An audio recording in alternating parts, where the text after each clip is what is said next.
Il est un homme dans la gloire, c'est Jésus de Nazareth. Il peut marcher sur les vagues, il peut maîtriser les vents. Alléluia, il est assis en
Que Dieu soit béni, que Dieu soit loué. Quels temps étranges nous traversons avec ce Covid et ce désordre, ce sentiment, cette impression que même les gouvernants des nations n'arrivent plus à tenir la barre en main. Vous savez, je suis un grand amateur de bateaux, j'aime les bateaux. J'ai eu le privilège d'aller une fois ou deux en mer du Nord, extrêmement au niveau de l'Écosse, parce qu'on a fait un voyage, une mission là-bas, on était hébergé chez un frère, avec Samuel d'abord, et j'ai vécu une sensation extraordinaire. Peut-être vous penserez que je suis extravagant, mais je me sentais plus en sécurité sur le plancher d'un voilier qui tangue sur la mer que si je suis sur la terre ferme. C'est une très étrange sensation. Je suis heureux. Si vous voulez me faire un jour un bonheur, vous m'offrez un petit voyage, non pas, surtout pas dans des gros navires, n'est-ce pas, de gens, voilà, c'est pas ça du tout, mais sur un chalutier, en pleine mer du Nord, n'est-ce pas, un chalutier qui part pêcher, qui monte, qui descend dans l'eau comme ça. Là, c'est mon grand bonheur, mais bon, voilà. Alors, pourquoi est-ce que je vous parlais de ça? Je dis oui, parce que j'ai cette vision qui me vient à l'esprit. Vous savez, quand jadis, maintenant je ne sais pas comment on fait pour diriger les bateaux, mais jadis il y avait des, comment on appelle ça? On appelait ça la barre. En fait, c'était un cercle, le gouvernail, pardon, oui, ou le gouvernail ou la barre, et il y avait des poignées, n'est-ce pas? Et on tournait pour faire bâbord ou tribord. Hein. Et j'ai cette vision, j'ai l'impression que la barre tourne tellement folle dans tous les sens que les gens qui doivent diriger les nations n'arrivent plus à suivre le mouvement et lâchent même parce que ça pourrait leur briser les mains. Nous en sommes rendus à des choses comme celle-là aujourd'hui. Je suis convaincu, évidemment, puisque je sais que Jésus est vivant, que Dieu et Dieu, que tout ça est permis par Dieu pour faire réfléchir l'humanité. Et je ne vais pas rentrer dans ce discours-là maintenant, parce qu'on me reprochera d'avoir un discours apocalyptique, et alors que le mot apocalypse ne veut pas dire nécessairement cri, son et lumière, terreur, et toutes sortes de choses comme ça. Ça veut dire tout simplement en grec révélation. Le mot apocalypse, c'est révélation. Donc, si l'humanité doit rentrer dans les temps d'apocalypse, ce n'est pas pour faire peur, c'est tout simplement parce que Dieu va faire en sorte que l'humanité soit révélée à elle-même dans sa nature profonde, dont la Bible nous dit, et dont nous avons tous expérimenté personnellement la chose, que l'homme est pécheur et privé de la gloire de Dieu. C'est la Bible qui parle, ce n'est pas moi, c'est la Bible qui parle. Bien, alors, avant d'aller dans le message, bien, nous allons pratiquer l'offrande, comme nous le faisons chaque culte, n'est-ce pas? Alors, moi, je vais me retourner, comme vous, de manière à ce que... Voilà, je ne vais pas exhiber mon offrande devant tous. Alors, je vois... Bon, qu'est-ce qui est le plus urgent, la voiture ou les factures? Voiture. Les factures. Bon, voiture. Enfin, moi, je vais dans le chose. Voilà, donc, chacun... Comme le dit l'Écriture, que chacun met à part le premier jour de la semaine, ce qu'il prévoit de faire pour la communauté, pour les chrétiens, pour les besoins de l'Église, pour les besoins de l'évangélisation, enfin, pour les besoins des serviteurs aussi, lorsqu'ils sont soutenus. Et on vient au moment du culte avec son offrande, c'est ce que nous vivons pour le moment, et l'offrande est ensuite compté par le trésorier et notre frère. Je n'ai jamais, ou alors très rarement s'il manque quelqu'un, mon nez dans cette comptabilité, et il gère ensuite selon les besoins prioritaires. Amen. Voilà, c'est fait. Donc merci Seigneur, nous te remercions, nous te bénissons pour cette offrande qui vient d'être donnée dans le bon nom de Yeshua. Seigneur, que cet argent aille vraiment là où toi tu le souhaites, que cet argent soit dirigé vers les postes selon le désir des personnes, et Seigneur, qu'il serve vraiment pour la gloire de ton nom, dans le bon nom de Jésus. Amen. Amen. Allez, on y va dans la parole de Dieu avec le message retrouvé, la prédication retrouvée. J'ai amené du désordre involontairement. Et bonjour Samuel. Voilà, donc je vais tirer mon message aujourd'hui de Philippiens au chapitre 2. C'est ce que je vous avais promis la semaine dernière. La semaine dernière, on avait étudié verset après verset Philippiens, l'épître aux Philippiens, donc l'épître de Paul, n'est-ce pas, et tout le chapitre premier. Rappelez-vous, et l'intitulé du message, parce que dans le message, il y a un message de Dieu, dans la lecture de la parole de Dieu, c'était quoi déjà? L'heure de vérité. Alors que la semaine avant, c'était l'heure du choix. Tout ça fait sens, il y a un enchaînement. Eh bien, aujourd'hui, nous allons donc, dans Philippiens chapitre 2, verset par verset, lire et analyser, et nous allons découvrir qu'il y a là tout un discours pour savoir comment être unis de manière profonde en Yeshua Mashiach, en Jésus le Christ. Yeshua HaMashiach, ça se traduit en français par Jésus le Christ. Vous savez ça? Mashiach, ou Christ, en grec, ça veut dire oint. Donc, Yeshua, c'est Jésus, le oint. Donc, quand vous dites Jésus Christ, vous dites Jésus le oint de Dieu. Et quand vous dites Yeshua HaMashiach, avec un bon accent en hébreu, bien vous dites la même chose. Ceci pour rassurer éventuellement des personnes qui penseraient, mais finalement ils sont quoi?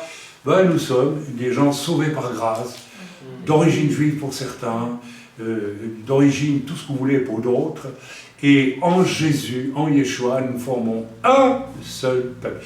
C'était la doxa, la doctrine de l'Église dès le départ, et ça aurait dû rester la doctrine de l'Église au travers des 2000 ans qui viennent de s'écouler. Nous n'allons pas refaire l'histoire, mais nous savons qu'il y a eu des comportements et des tendances pour séparer juifs et chrétiens, alors qu'en réalité, on ne peut pas concevoir un christianisme, ça vient de Christ, ça veut dire le roi qui est Jésus, sans Jésus qui était juif, et sans tout ce qui apprécie Jésus et qui annonce Jésus dans ce qu'on appelle erronément l'Ancien Testament et qu'on devrait nommer le Tanakh en hébreu. D'accord.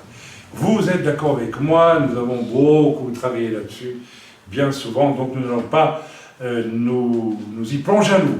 On y va dans la lecture donc de Philippiens chapitre 2, et je commence cette lecture par les versets 1 et 2. Si donc, dit l'apôtre Paul, il y a quelque consolation en Christ, en Mashiach si vous préférez, parce qu'il a dû le dire comme ça, Paul, il était juif.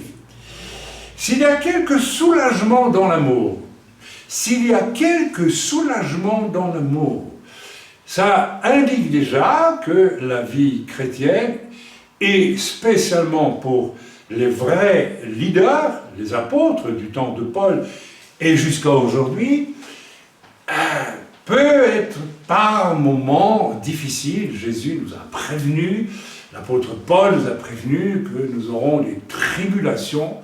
Nous pourrons être même amenés devant des tribunaux, accusés faussement, et le Seigneur nous a promis que nous n'avons pas à craindre qu'il ouvrirait notre bouche comme il convient de l'ouvrir dans ces circonstances-là. Donc, il y a des tribulations auxquelles il faut s'attendre quand on est chrétien. Et Paul dit ici, s'il y a quelque soulagement dans l'amour, ça signifie que si l'un d'entre nous souffre de quoi que ce soit, d'une persécution familiale, nous avons tous plus ou moins connu ça à un moment donné, peut-être pas une persécution, mais parfois un rejet aussi, eh bien, il va avoir besoin de l'amour des autres. Or, qu'est-ce que l'on constate? Il faut bien le dire, en main lieu, c'est que lorsque un chrétien souffre, l'amour n'est pas nécessairement au rendez-vous. Vous savez, j'ai eu un mail d'une sœur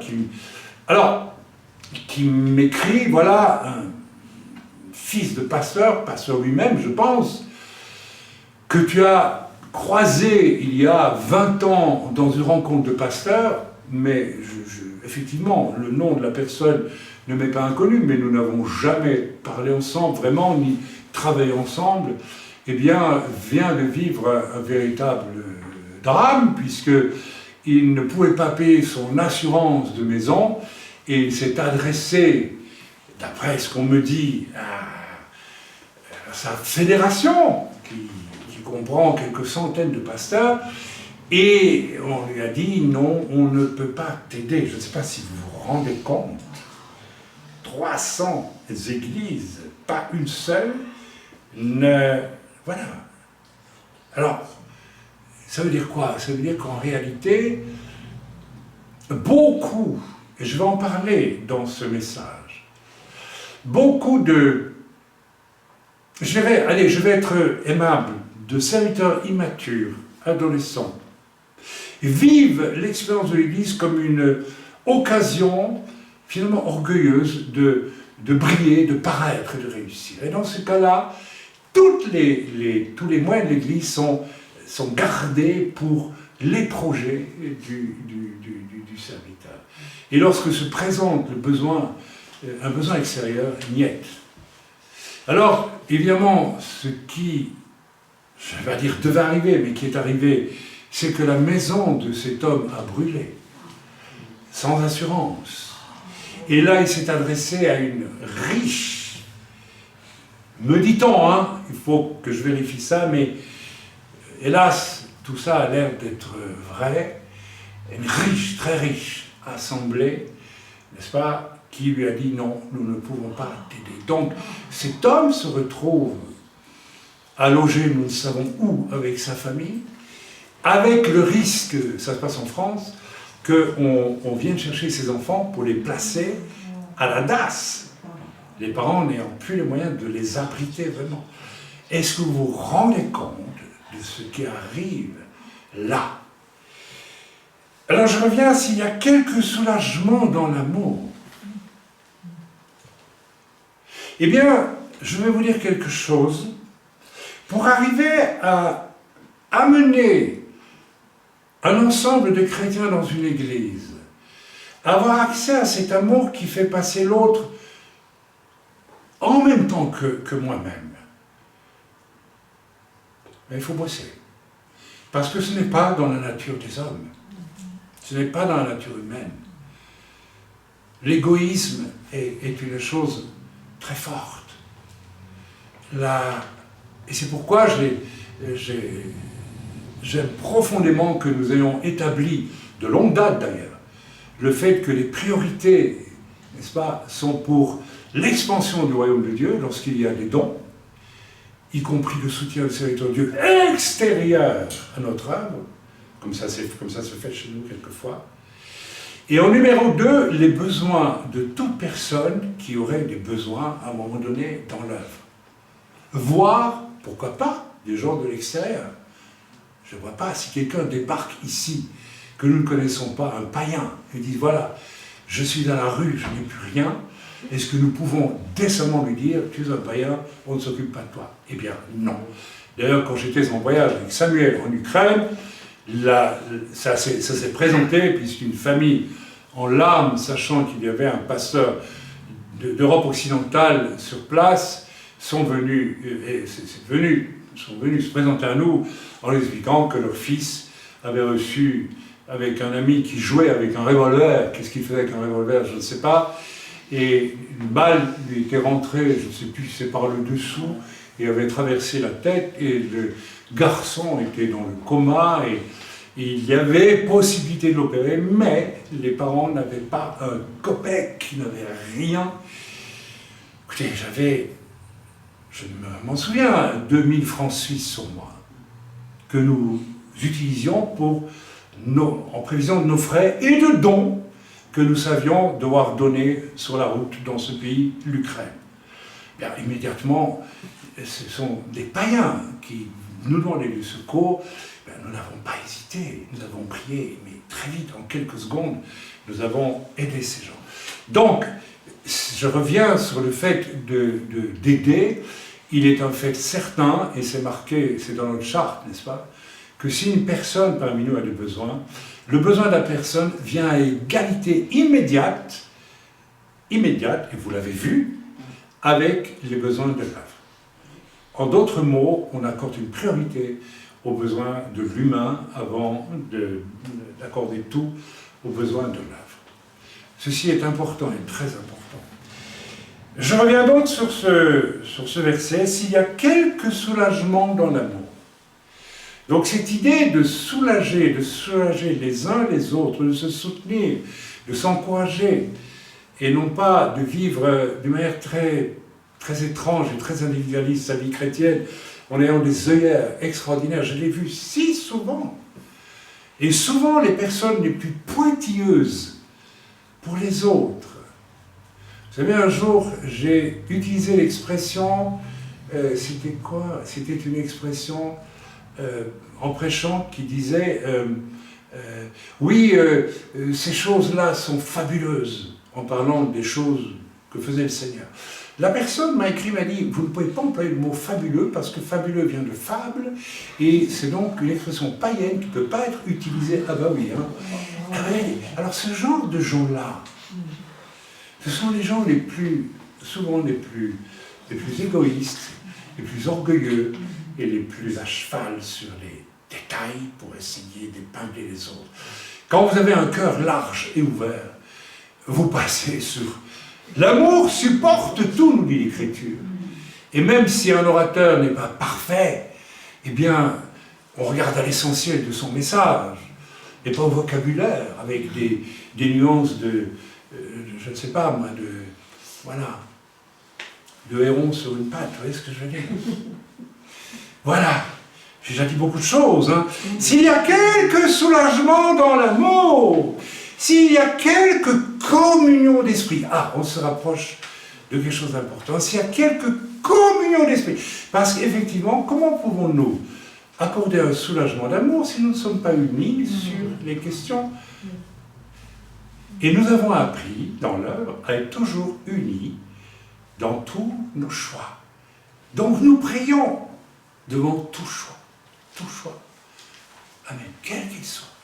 Pour mon ministère, pour le ministère de ceux qui m'accompagnent et qui sont en formation pour le ministère, pour tout, pour l'aide à apporter à l'un ou à l'autre, etc., etc.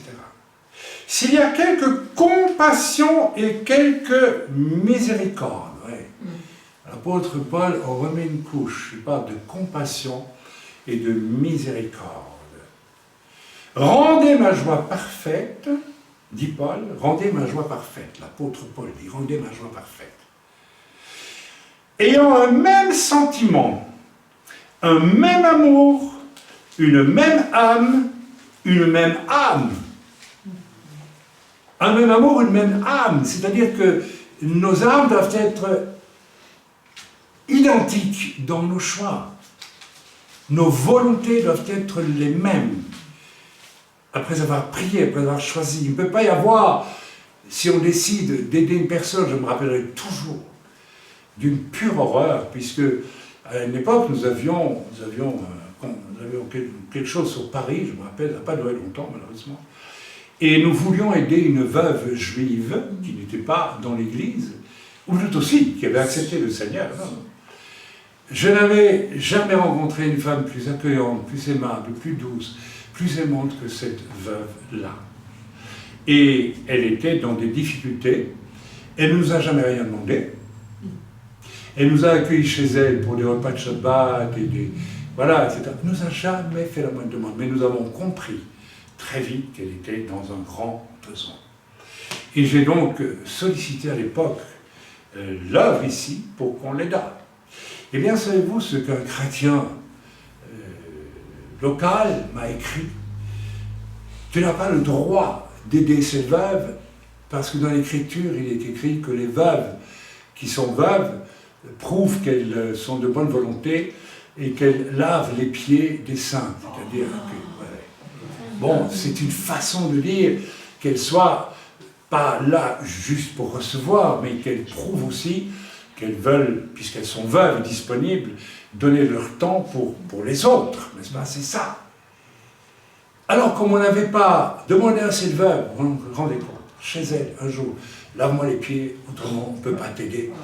Eh bien, cette espèce d'homme absolument borné et religieux, d'une façon invraisemblable, m'a aligné ce prétexte pour dire non, on ne va pas aider cette veuve. Je crois qu'on l'a quand même aidé. C'est étonnant. Donc on peut très bien, dans une église, ne pas être d'une même âme, de ne pas être d'une même pensée. Alors Paul continue, il dit, ne faites rien par esprit de parti ou par vaine gloire, mais que l'humilité vous fasse regarder les autres comme étant au-dessus de vous-même. Alors, je retourne vers mon message. Les versets 1 et 2, eh bien, nous parlent de manière très claire du désir de Paul que l'Église soit unie, même âme, même esprit, même sentiment, unité, unité, unité. Et au verset 3, il nous parle, il nous enjoint qu'il n'y ait pas de recherche de gloire personnelle, parce que, de toute évidence, et ce n'est pas un point secondaire, la recherche de la gloire personnelle est le départ de la division et de la destruction dans une église. Lorsque l'apôtre Paul va écrire aux Corinthiens, il va leur dire qu'ils sont une église insensée. Certains se réclament de Paul, certains se réclament d'Agabus, d'Apollos, pardon. Et certains, alors là, les plus spirituels, nous on se réclame de Jésus. Et Paul va leur dire, mais vous êtes un. J'ai semé, Apollos a semé, et le Seigneur a récolté. Et puis, nous avons travaillé à la même œuvre, vous n'avez pas à faire des choix. Il y avait donc des factions orgueilleuses, qui voulaient mettre en valeur, contre leur gré, certains serviteurs de Dieu, et cela divisait l'Église. Je peux vous dire que, d'une façon très claire, nous l'avons vu, Et vous savez, si vous réfléchissez un petit peu, beaucoup des personnes qui sont passées parmi nous pendant combien d'années maintenant? Ça fait longtemps. Et qui ne sont plus là aujourd'hui, et vous le savez, étaient des personnes ambitieuses qui cherchaient, n'est-ce pas, à prendre une position pour leur propre gloire. Nous l'avons vu. Vous vous rappelez pas? Il n'y a pas besoin de citer non, hein, surtout pas, on ne peut pas le faire. Alors il y a deux solutions, où une église tolère cela, et elle se détruit. Ne cherchez pas ailleurs la cause de tant et de division dans les églises évangéliques. Ou bien, ceux qui président dans l'église s'opposent à cela, avec humilité, avec courage, et ils font en sorte que l'église reste unie, et pas sensible ou à l'écoute de démarches orgueilleuses qui, quelquefois, nous l'avons vu aussi, ont pour but caché de la part de certaines personnes de faire quoi? D'emporter l'Église derrière eux. Ça s'est vu. Parmi nous, nous l'avons vu. Donc l'apôtre Paul nous dit très clairement, là où il y a recherche de gloire personnelle, il y a une sous-rivalité, il y a destruction de l'Église. L'apôtre Paul nous exhorte aussi à l'humilité, sans cette humilité qui consiste à s'effacer devant l'autre, à aimer l'autre. Il n'y a pas d'église, il n'y a qu'un rassemblement d'hommes ou de femmes en rivalité. Et je l'ai dit, les ambitions, l'orgueil, n'est-ce pas, finissent toujours, si on les laisse prospérer, par diviser l'Église, la détruire, et en faire un outil qui n'est plus utilisable par le Seigneur. Amen. Donc, ces choses sont absolument fondamentales. Et vous allez me dire, mais bon, ben voilà, ça arrive pas souvent. Ça arrive constamment. L'histoire, malheureusement, des assemblées évangéliques, voire protestantes, hein, voire catholiques, tout ce que vous voulez, n'est-ce pas, est criblée de destruction parce que l'orgueil des hommes, n'est-ce pas, n'a pas été maîtrisé par ces hommes qui n'ont pas appris l'humilité. Et croyez-moi, c'est un challenge. C'est un challenge auquel j'ai été confronté. J'avais plusieurs fois le témoignage, la façon dont Dieu m'a parlé alors que je vivais un grand succès, hein, même ici en Suisse, à la Chaux-de-Fonds, il y a 30 ans ou presque, plus de 30 ans. Et où Dieu m'a dit, qu'est-ce que tu vas faire? Et j'ai compris le message. Je pouvais rester sur place et continuer. Il y avait des miracles, des signes, des prodiges, un message loin, puissant. Il y avait tout ce qu'il fallait. Et je serais devenu une espèce de vedette, pourquoi pas peut-être européenne. Hein. Oui, ça va très vite. Et j'ai renoncé à cela dans une grande humilité. Dieu m'en est témoin, et vous le savez aussi. En obéissant à Dieu, en abandonnant ce qui se passait là, pour aller visiter un groupe de vieilles femmes qui soupiraient en disant « Jamais nous ne verrons ce frère venir chez nous, nous sommes trop peu de choses. » Et j'y suis allé. Ce sont des tests majeurs auxquels tout serviteur de Dieu, je parle ici des serviteurs de Dieu, doivent être confrontés, mes amis, parce que je peux vous garantir que j'ai vu beaucoup trop d'hommes de Dieu qui semblaient même pas être conscients de ce problème d'orgueil et dont l'ambition était finalement de vivre une expérience personnelle qui glorifie le moi finalement, qui glorifie l'homme, qui ne glorifie pas Dieu. Le succès, une assemblée qui grandit, etc., etc., etc. Enfin, vous connaissez tout ce processus. J'ai vu un homme de Dieu, jadis, oint par Dieu, qui avait vraiment un message formidable. Et cet homme a tellement détruit son témoignage parce que parallèlement, il avait un problème à régler avec la vie. Il avait été humilié par une situation dans sa jeunesse. Et donc, il avait commencé à construire des choses fameuses à main humaine, n'est-ce pas, pour se donner l'impression qu'il était capable d'être quelqu'un de fort et d'important, etc., etc. Donc dans le même temps, il a exercé un ministère loin, dans une certaine humilité, et parallèlement, il a développé, n'est-ce pas, par orgueil, des tas d'activités que Dieu n'avait jamais demandé, n'est-ce pas, de développer. Eh bien, il en est mort. Il en est mort. Il en est mort. Je n'en dis pas plus. Voilà, l'humilité est la chose que nous devons tous rechercher quand nous vivons dans une église. L'église, c'est un corps. Et de mon humilité ou de mon orgueil va dépendre l'unité du corps, va dépendre la santé de l'église. Et on voit tout de suite la différence, vous savez. Je suis entré quelquefois dans des églises, je me rappelle d'une église en Belgique, c'était hallucinant, où je conduisais un homme de Dieu et sa femme, des Anglais, des Écossais anglais, et nous avons été invités dans une église à la région de Charleroi. Et quand je suis entré dans cette petite église, d'ailleurs pas très nombreuse, j'ai eu une vision très étrange. Je voyais chaque chaise comme un siège en béton armé, avec sur le côté un haut mur, de manière à ce qu'on ne voyait même pas la personne à côté. Oh là là, j'ai compris le message. Aucune humilité, personne, aucun amour, et des conflits et des disputes en permanence. Et ces gens faisaient venir un ministère en s'imaginant que le ministère qui allait prêcher de ceci ou de cela pouvait régler les choses comme ça. Il n'y avait qu'une chose qui pouvait être réglée, c'est le brisement de cet orgueil, de cet esprit de dispute qui n'a pas sa place dans l'Église. Qui n'a pas sa place dans l'Église. Je répète, nous avons vu passer ici des personnes qui ambitionnaient et qui, dans les coulisses, faisaient même un travail pour déconsidérer le serviteur, en vue d'emmener, si possible, des gens avec eux. Ça n'a pas pris, ça n'a pas marché. Ça n'a pas marché. Parce que l'unité de l'Église est forte chez nous depuis longtemps, dans le respect et l'amour mutuel, n'est-ce pas?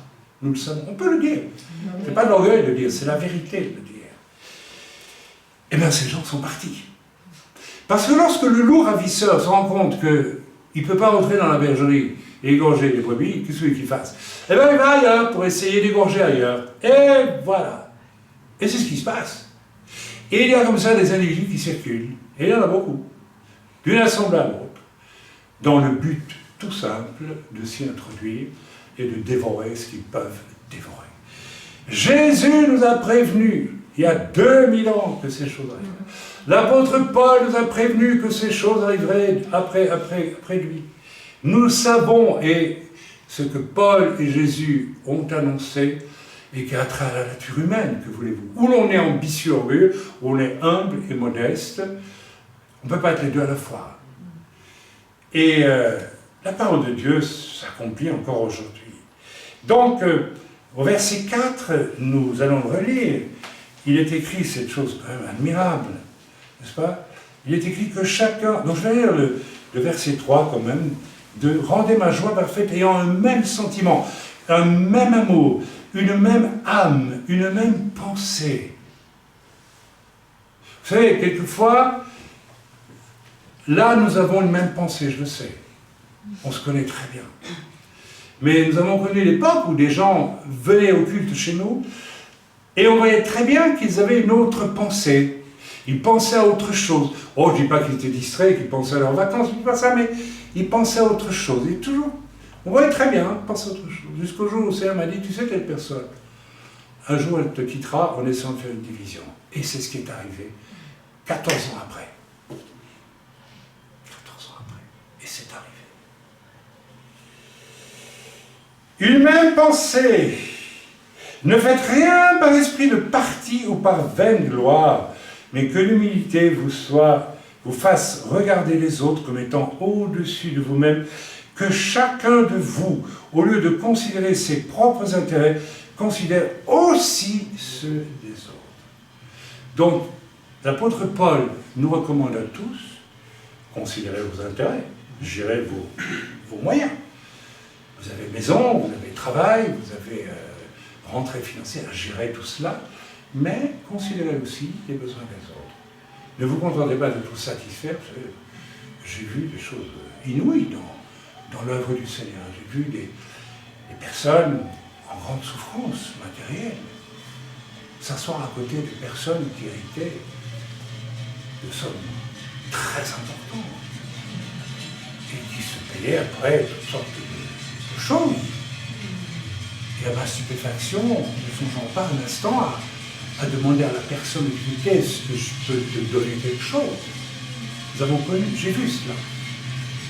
Les personnes ne sont jamais senties interpellées, ne sont jamais senties coupables de rien.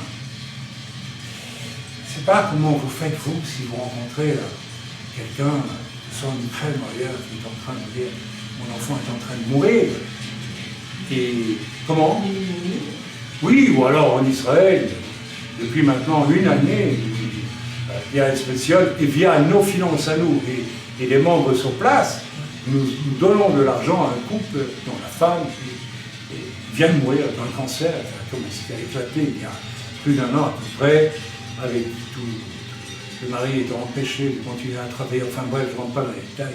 Écoutez, c'est normal, pouvions-nous, des gens que nous essayons d'amener à la connaissance de Jésus-Christ, des Juifs, qui nous écoutent, qui ne sont pas du tout hostiles, et au moment où ils sont dans le besoin grave, ils auraient pu se retrouver à la rue, la femme avait un cancer,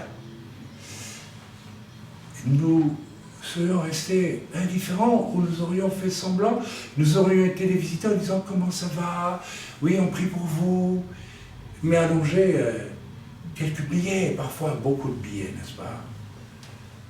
C'est mieux dans ce cas-là, beaucoup mieux. Que chacun de vous, au lieu de considérer ses propres intérêts, considère aussi ceux des autres. Et la chose peut aller, et je dis parce que je l'ai vu faire, enfin moi l'avons fait, vous le savez, ça peut aller jusqu'à donner tout ce que vous avez dont la personne a besoin, en comptant après sur le Seigneur, qui vient de toute façon toujours au bon moment. Ok, on continue. Donc, on a épuisé, je pense, les versets 1, 2, 3 et 4, déjà pas mal, hein? Pas mal de choses qui sont dites. Tout ça, mes amis, c'est pour que nous soyons unis, si nous pratiquons ces choses, dans les temps, en tout temps, de toute façon, et encore plus dans les temps difficiles qui s'annoncent partout sur la terre. Amen. On va avancer, versets 5 à 8, lisons. Ayant en vous les sentiments qui étaient en Jésus-Christ, Yeshua Mashiach, existant en forme de Dieu. Alors attendez, Jésus était Dieu sur la terre, dans un corps d'homme. Ok. Il n'a point regardé son égalité avec Dieu, Jésus, comme une proie à arracher. Est-ce que vous me suivez? Il n'y a pas plus grande démonstration d'humilité et de don de soi vers les autres que ce que Jésus a fait là. Il aurait pu revendiquer son statut de fils de Dieu lui-même, et l'imposer, et qui lui aurait même à lui reproché de le faire, puisqu'il était vraiment ce qu'il est, et ce qu'il est toujours d'ailleurs. Mais il s'est dépouillé lui-même en prenant une forme de serviteur, en devenant semblable aux hommes, et il apparut comme un vrai homme. Il s'est humilié lui-même, se rendant obéissant jusqu'à la mort, même jusqu'à la mort de la croix. Amen. Je reviens. Il s'est dépouillé lui-même en prenant une forme. Il s'est dépouillé. Voilà, il s'est dépouillé lui-même. Il s'est dépouillé de sa nature glorieuse, divine, en se faisant crucifier sur une croix, afin d'expier à notre place. Est-ce qu'il y a acte d'amour plus complet que celui-là? Est-ce qu'il y a préoccupation de l'autre plus totale que celle-là? Totale? Non. Et il n'y en a pas. Il n'y a pas un exemple dans l'histoire de l'humanité où un homme a fait cela, à ce point-là. Et il apparut comme un véritable homme, en dans cette façon d'être, Yeshua, nous était dit, apparaît comme un vrai homme. Alors il dit, non, mais il était Dieu. Il est Dieu, mais il était homme dans son corps. Ça veut dire quoi en clair? Ça veut dire, voilà le chemin que vous devez suivre, vous aussi, si vous voulez être appelé homme et digne d'être appelé homme sur cette terre. De faire passer l'amour du prochain avant l'amour de soi-même, tout simplement. Et ça peut aller loin. Ça peut aller loin. Mais nous vivons aujourd'hui dans une société tellement égoïste, tellement hédoniste, que même si vous pratiquez ces choses, on finira par vous dire que c'est malsain, que c'est mauvais, qu'il ne faut pas le faire. Un message comme celui que je vous prêche aujourd'hui est interprété dans certains milieux comme peut-être interprété comme une manipulation. Ce n'est pas une manipulation, c'est le pur évangile qui vous est proposé là. Amen. Est-ce qu'on peut ouvrir peut-être une fenêtre ou la porte parce qu'il fait vraiment très chaud dans ce local? Alors, on passe à la suite. Au verset 9, c'est pourquoi aussi Dieu l'a souverainement élevé et lui a donné le nom qui est au-dessus de tout nom. Alors, lisons mon commentaire dans le verset 9. Ceci est d'une extrême importance. C'est pourquoi, ayant tout donné, Yeshua, Jésus, a été élevé en gloire auprès du Père. C'est pourquoi aussi Dieu l'a souverainement élevé et lui a donné le nom qui est au-dessus de tout nom. La Bible, en Apocalypse, ne nous parle-t-elle pas de la réception d'un nom nouveau que Dieu nous donnera? Nous avons reçu un nom de baptême à notre naissance. Nous avons vécu une vie de péché et ensuite une vie de repentance et une vie digne du Seigneur le plus possible, ensuite avec ce nom. Mais lorsque nous serons auprès du Seigneur, l'Écriture nous dit que, en tant que vainqueur, Dieu promet un nom nouveau, une pierre blanche et de la main cachée, n'est-ce pas? Ok.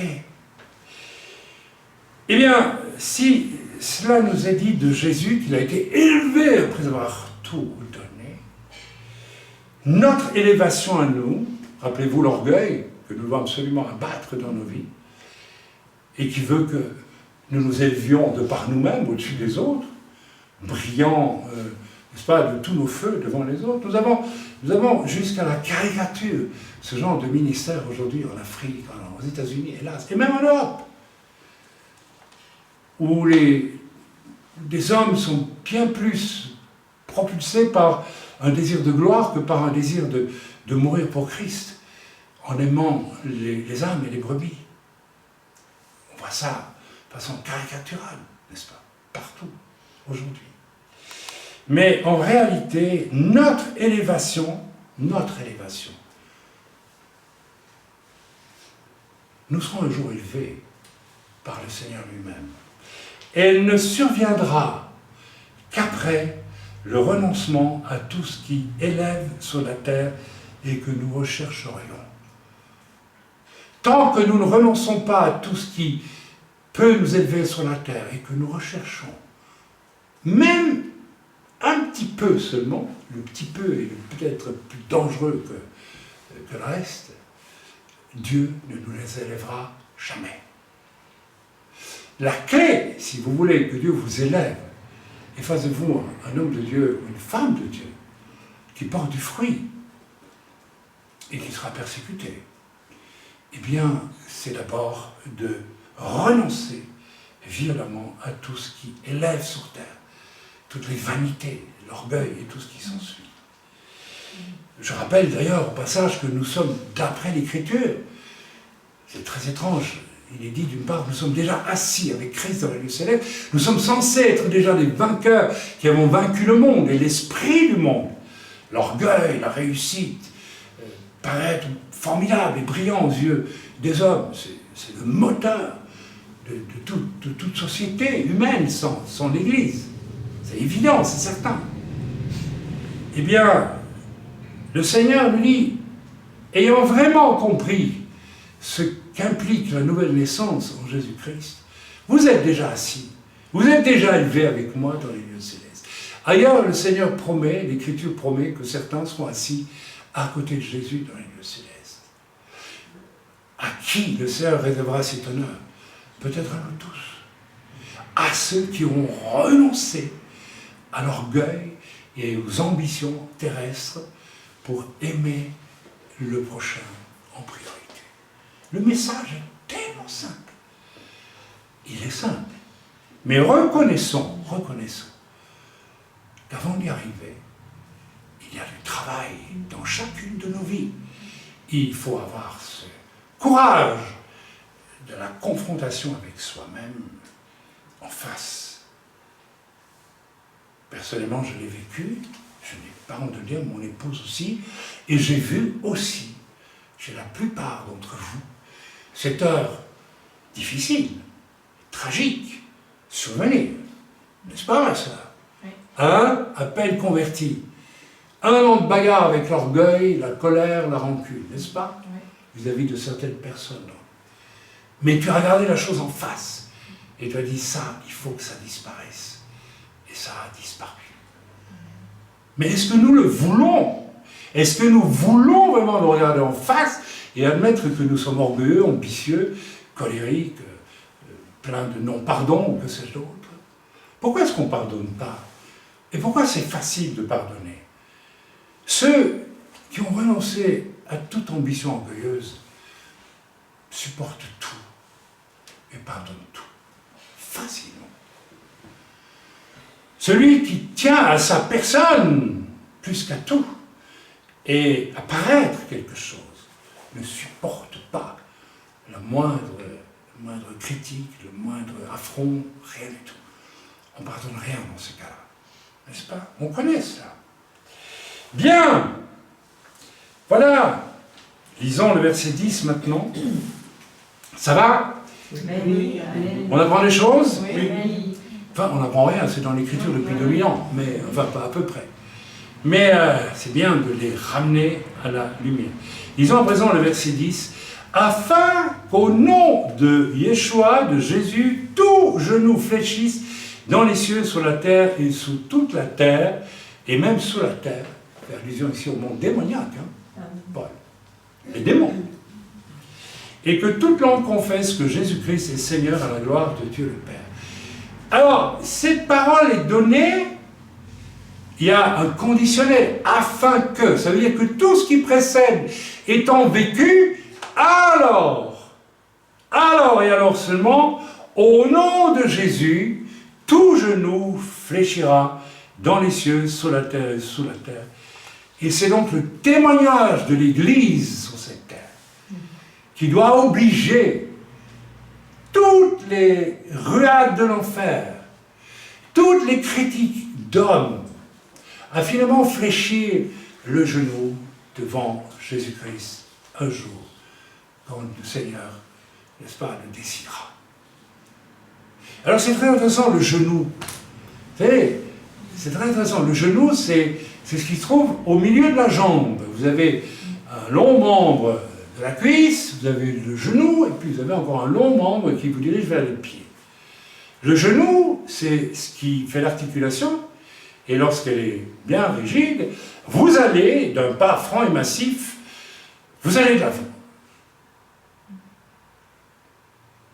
Et quand on est dans le monde et qu'on n'est pas un enfant de Dieu, on a de l'ambition, on a de l'orgueil, etc. On va de l'avant.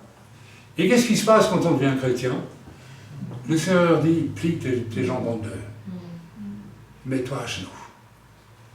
Ça veut dire quoi, se mettre à genoux? Est-ce que nous réfléchissons à ça? Pourquoi on se met à genoux parfois? Pas toujours, mais souvent. Pour prier. Comment? Jadis, personne ne priait sans se mettre à genoux. Aujourd'hui, ça ne se fait quasiment plus. Vous savez, ce fléchissement des genoux devant Dieu a tant et tant. Est-ce que nous avons compris toutes les significations de cela? Eh bien, la marche, bien droite, n'est-ce pas? Et j'étais un jeune homme, moi, dans ma jeunesse, qui marchait bien droit dans la rue. On m'a filmé un jour, j'étais étonné de me voir, je dis, mais c'est moi ça, un grand gars qui marchait vraiment comme ça, martial et tout. J'avais bien besoin que Dieu me dise de me mettre à genoux, et je me suis mis à genoux. Le jour où j'ai obtenu ma plus grande délivrance de la part d'un serviteur de Dieu qui m'a imposé les mains et qui m'a dit que tes chaînes tombent, je me suis approché de l'estrade où il prêchait et je suis tombé à genoux. C'était un aveu d'échec et d'humilité devant Dieu. L'homme bien droit sur ses jambes a admis sa grande pauvreté devant Dieu. C'est beau cette image de l'agenouillement, mes amis. Verset 12, continuons à lire, verset 12. Ainsi, mes bien-aimés, comme vous avez toujours obéi, mettez en œuvre votre salut avec crainte et tremblement, non seulement comme en ma présence, mais bien plus encore maintenant que je suis absent. Paul fait simplement allusion ici à ce que nous appellerons la piété, la crainte de Dieu, l'obéissance.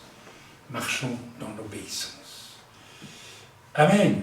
Continuons la lecture au verset 13. Voilà. Alors là, ça devient très, très, très intéressant. Verset 13. Nous lisons ensemble.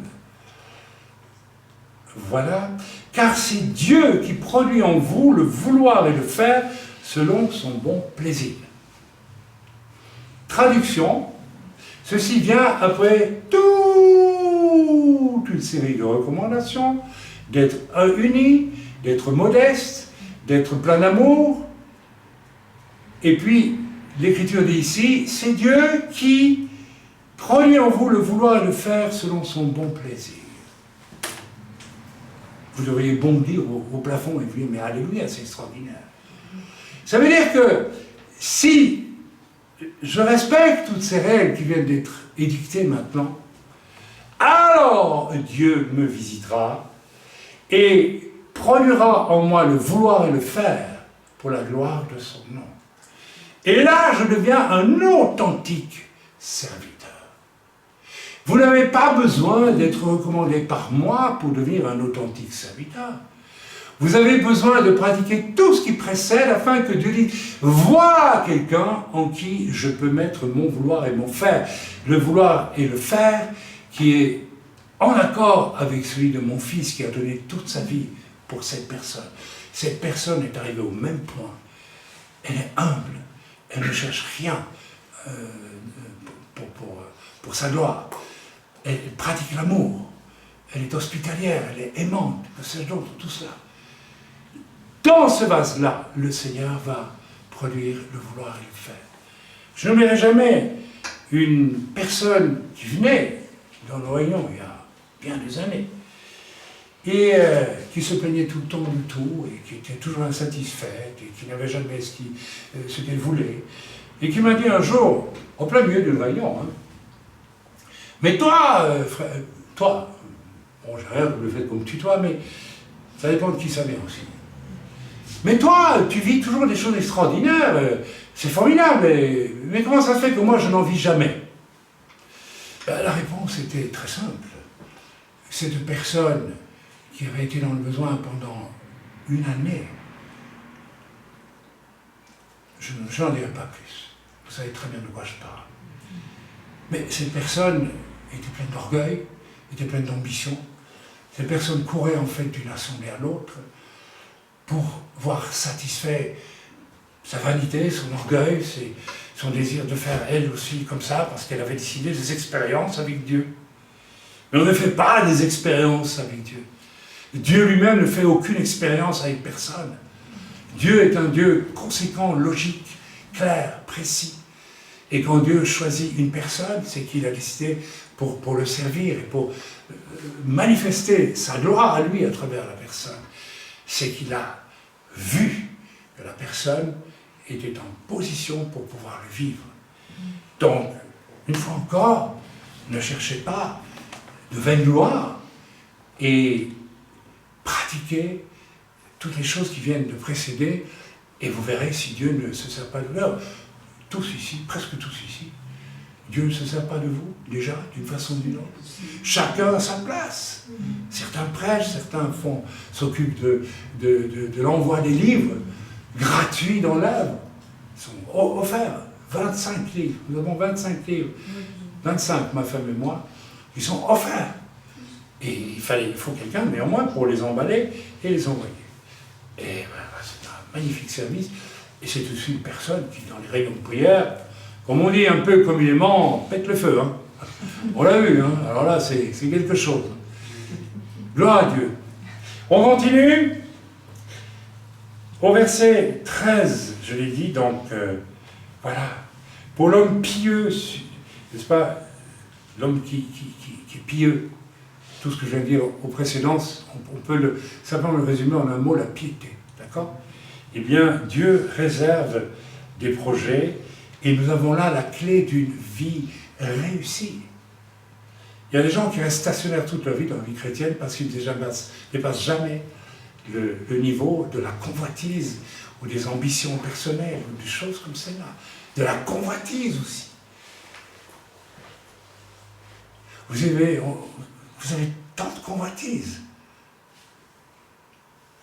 Et ces personnes-là végètent et passent une vie entière, n'est-ce pas, avec au final une énorme désillusion à la clé.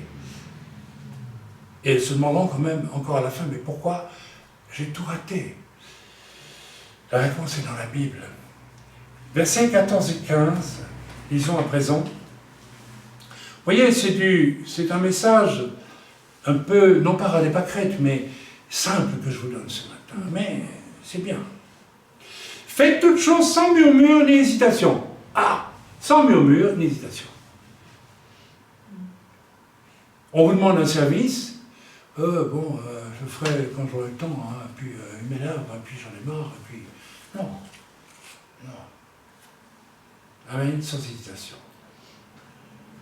Afin que vous soyez irréprochables et purs, des enfants de Dieu irréprochables au milieu d'une génération perverse et corrompue, parmi laquelle vous brillez comme des flambeaux dans le monde, portant la parole de vie, et je pourrais me glorifier au jour de Christ, dit Paul, de n'avoir pas couru en vain ni travaillé en vain, et même si je sers de libation pour le sacrifice, dit Paul, et pour le service de votre foi, je m'en réjouis, et je me réjouis avec vous tous, vous aussi, réjouissez-vous de même, et réjouissez-vous avec moi.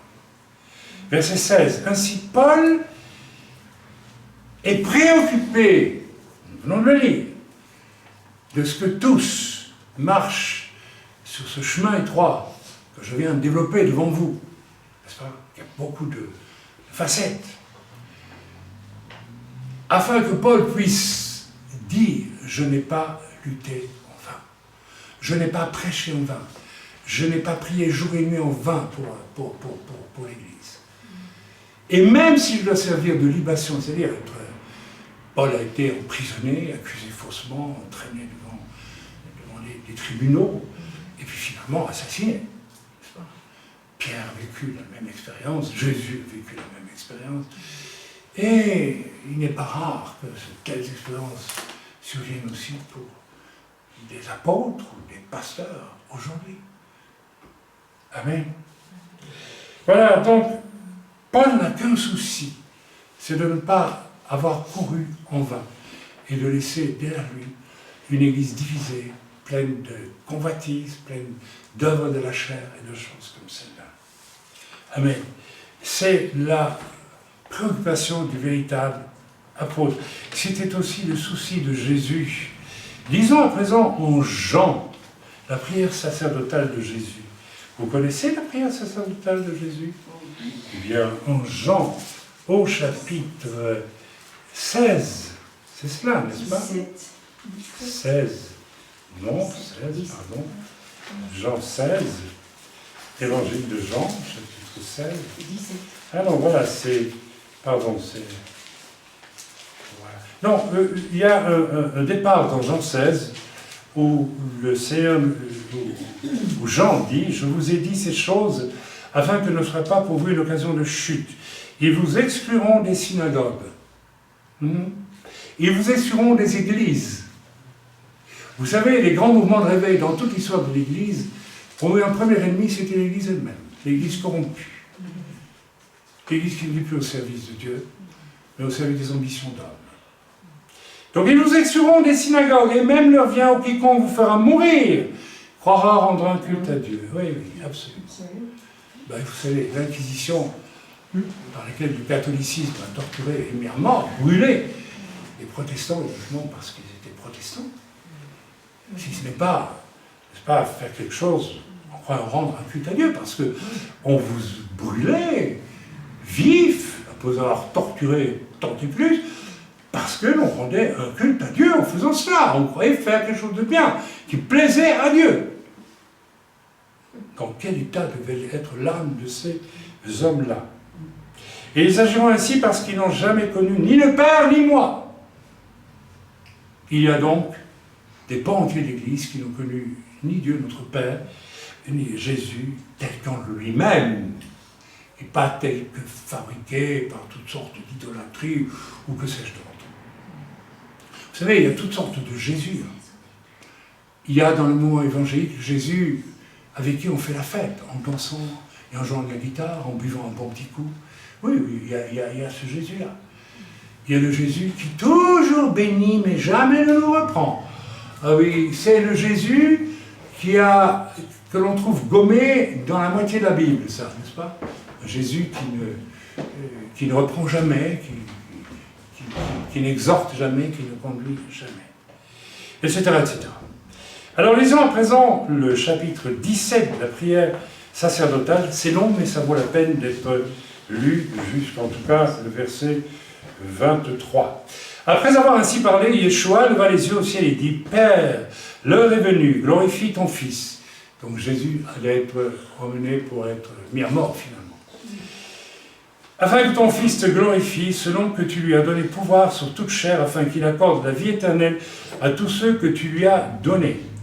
Or, la vie éternelle, c'est qu'ils te connaissent, toi, le seul vrai Dieu. Et celui, vous voyez la préoccupation de Jésus, c'est pas d'être adoré de lui. C'est que les âmes connaissent le vrai Dieu.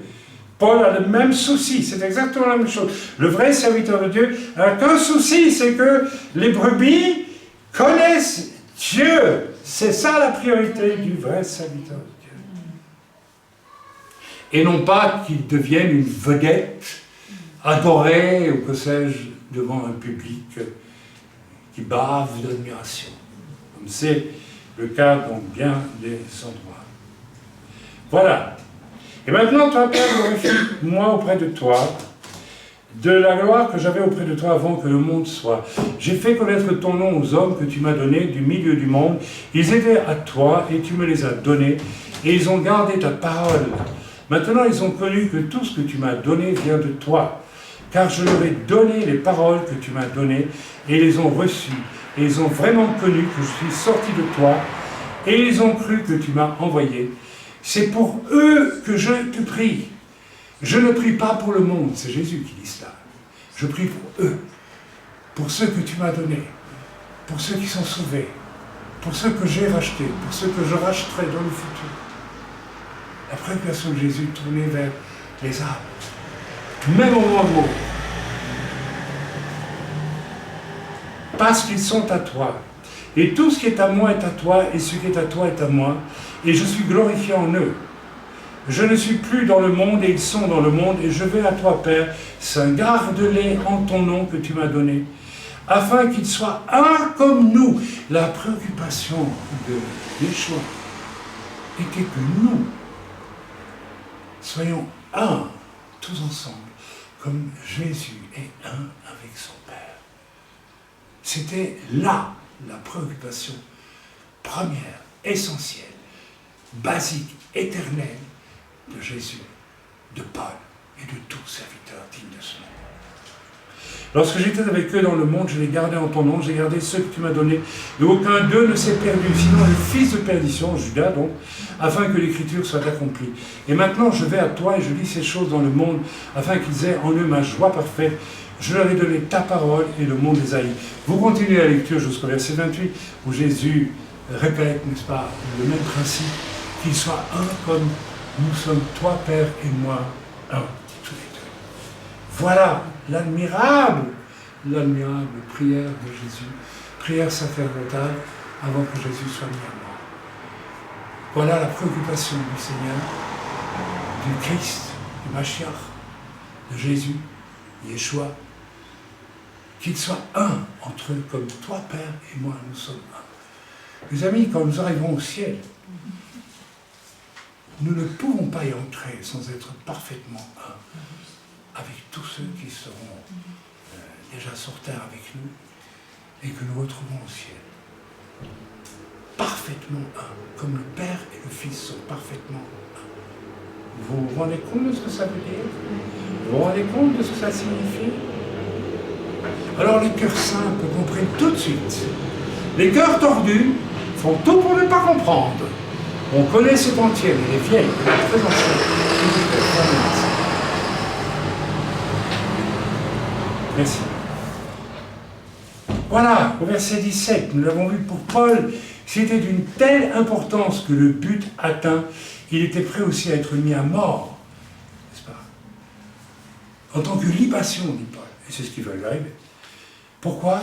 Parce que, ayant réussi à créer cette unité, la mort de Paul vécue comme un don de soi, et non pas une lamentable épreuve, n'est-ce pas, que Paul aurait essayé d'éviter à tout prix. Paul n'a jamais essayé d'éviter l'épreuve. Mais cette manière de faire chez Paul devient un témoignage tellement puissant qui va renforcer encore la détermination, l'unité et le courage des croyants. Amen. C'est tellement important.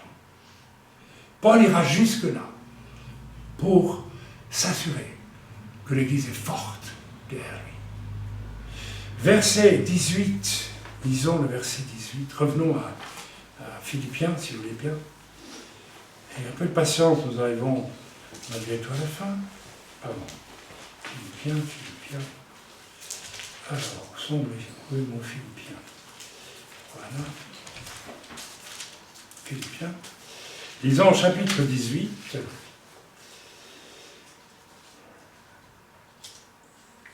Vous aussi réjouissez-vous de même et réjouissez-vous avec moi.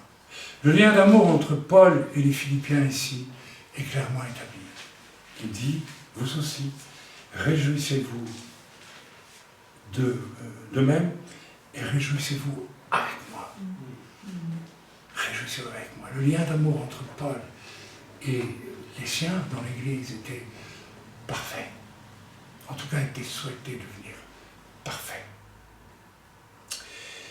Voilà, versets 20, 21. Malheureusement, il y a des bémols tragiques. Lisons, à partir du verset 19, « J'espère dans le Seigneur Yeshua vous envoyer bientôt Timothée, afin d'être encouragé moi-même en apprenant ce qui vous concerne. » Timothée était un disciple de Paul en formation pour le ministère. Et il était une aide formidable pour Paul. Mais à côté de ça, Paul nous dira dans l'Écriture qu'à plusieurs reprises, il a été abandonné, et même abandonné de tous. Tous qui étaient censés œuvrer avec lui. Eh oui, beaucoup d'appelés, peu d'élus. Car je n'ai, dit Paul, ici personne qui partage mes sentiments. Pour prendre, Paul écrit depuis Rome. Il dit à Rome, je n'ai ici pour le moment personne qui partage mes sentiments pour prendre sincèrement à cœur votre situation. Tous, en effet, cherchent leur propre intérêt et non ceux de Jésus-Christ. Amen. C'est extraordinaire parce que Paul, malgré tout, est conscient que là où il se trouve, et où il écrit cette lettre aux chrétiens de la ville de Philippe, en Turquie, n'est-ce pas, actuelle, eh bien, lui est seul, désespérément seul. Ainsi, de rares vrais disciples qui démontrent leur fidélité. Et en fait, comme dit l'Écriture, il y a beaucoup d'appelés et peu d'élus. Je vais terminer là-dessus. Vous savez tous comme moi qu'il y a déjà 6-7 ans maintenant, puisque j'ai travaillé pendant plus de 20 ans d'affilée avec les Assemblées de Dieu du Togo, où j'ai été appelé pour enseigner une année tous les pasteurs de l'Assemblée du Togo, et dans un périple, depuis le nord du pays jusqu'au sud du pays. Alors on avait fait 3 séminaires, un pour l'extrême nord, un pour le milieu, un pour le sud, avec chaque fois 150, 200 pasteurs, et on m'avait demandé d'organiser cela, et on m'avait demandé de payer moi-même l'essence pour faire ce périple, parce que ces braves frères et sœurs en Afrique n'avaient pas les moyens de le faire. Et donc, j'ai obtenu une fidèle, belle introduction parmi l'Assemblée de Dieu, qui m'ont témoigné leur reconnaissance, m'ont laissé venir prêcher parmi eux pendant 20 ans. Et un jour, un pasteur, à qui j'étais très très lié, et qui appréciait beaucoup mes enseignements, vous connaissez tous le pasteur Kofi, n'est-ce pas, pour lequel il y avait un orphelinat que j'ai soutenu personnellement pendant 3 ans, je pense, je ne sais plus, de mes propres deniers et de ceux de l'Église aussi, il faut le dire. Eh bien, m'a appelé, je lui ai fait part de cette vision que j'avais d'enseigner sur les 5 ministères, les 9 dons spirituels, et de désenclaver les chrétiens des structures pyramidales que l'on retrouve si souvent partout, où finalement le potentiel spirituel des chrétiens est bloqué, enfermé. Il m'a dit, je te donne le feu vert, vas-y. Il avait une assemblée de 1500 personnes à peu près à Lomé. Et j'ai présenté le projet, et j'ai lancé un appel et 90 chrétiens, tu t'en souviens? Oui. 90, 90 pour les Français, se sont inscrits sur les listes. Très rapidement, quand ils ont compris que non seulement ils avaient un enseignement qui les obligeait à sortir d'une structure pyramidale qui bloque et qui empêche l'épanouissement spirituel, de 90, ils sont passés à 40. Très vite. De ces 40, tu rigoles, mais tu souris, mais je t'assure que c'est vrai. De ces 40, finalement, il y a eu 2 groupes de 15 ou 30 qui ont suivi la formation de marchand. Et au bout d'un long temps de formation marchand, qui consiste en de l'enseignement et de la mise en pratique, on commence à prêcher, etc., etc., etc. Eh bien, ont subsisté, finalement, tu t'en souviens aussi, vous vous en souvenez tous les deux, oui. 4 personnes, 4 jeunes gens. Aujourd'hui, il en reste 2.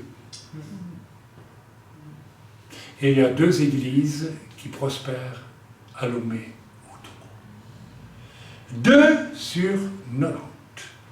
Beaucoup d'appelés et peu d'élus. Alors on va terminer sur le verset 25. Et ça, il faut vous y attendre.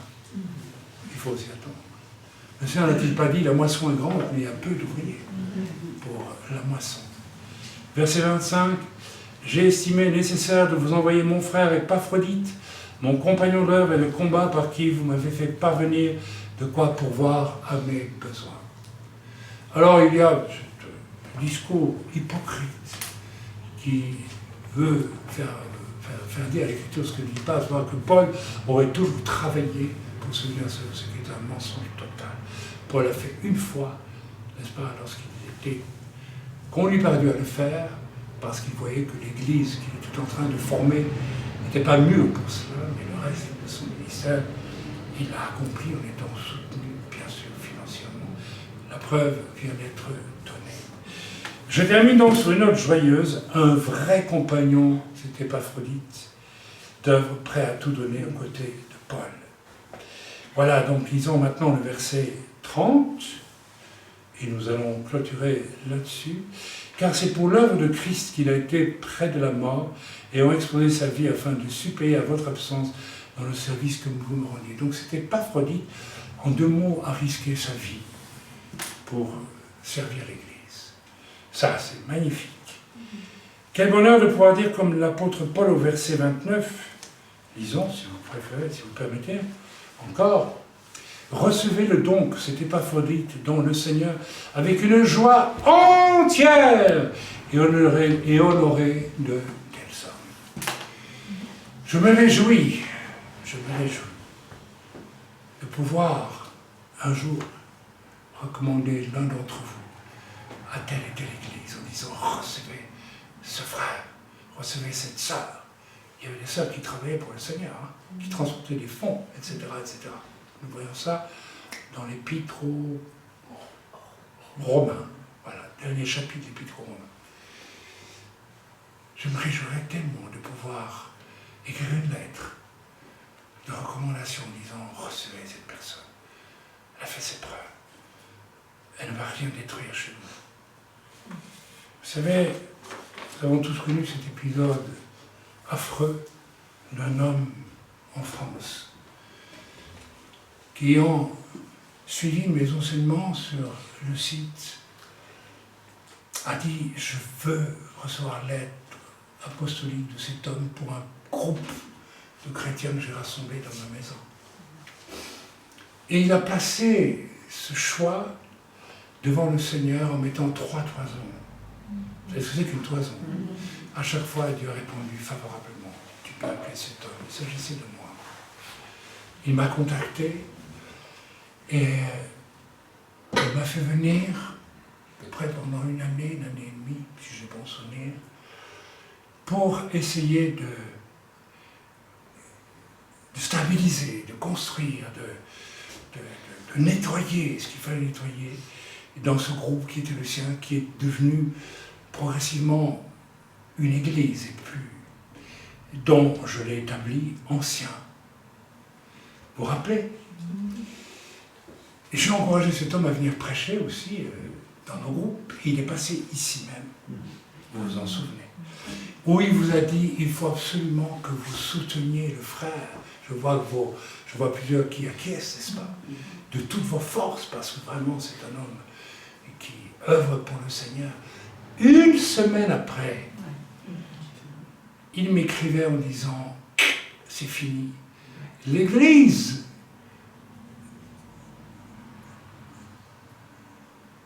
entre parenthèses que j'avais aidé à former, à partir d'un groupe plein de problèmes, c'est moi le patron désormais, toi, tu t'occupes de Balek. Aussi sec, aussi froidement que cela. Je n'en veux pas, je lui ai pardonné, je me dis, mon prêtre, j'ai quand même fait du bon travail. J'ai aidé des gens là-haut, j'ai fait tout ce que j'ai pu. Qu'il me remercie comme ça, ben tant pis, c'est dommage. C'est pas dommage pour moi, c'est dommage pour lui. C'est dommage pour lui.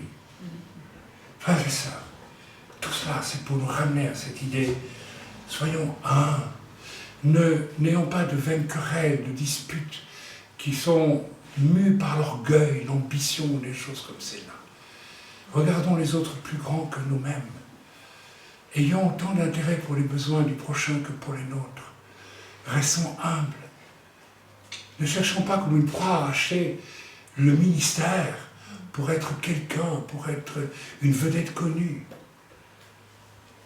Vous savez, moi personnellement, je ne sais pas vous, mais très vite, lorsqu'un homme prêche, je sais, si j'ai affaire à un homme qui cherche le vedettariat ou un véritable berger, qui est prêt à tout donner pour ses brebis.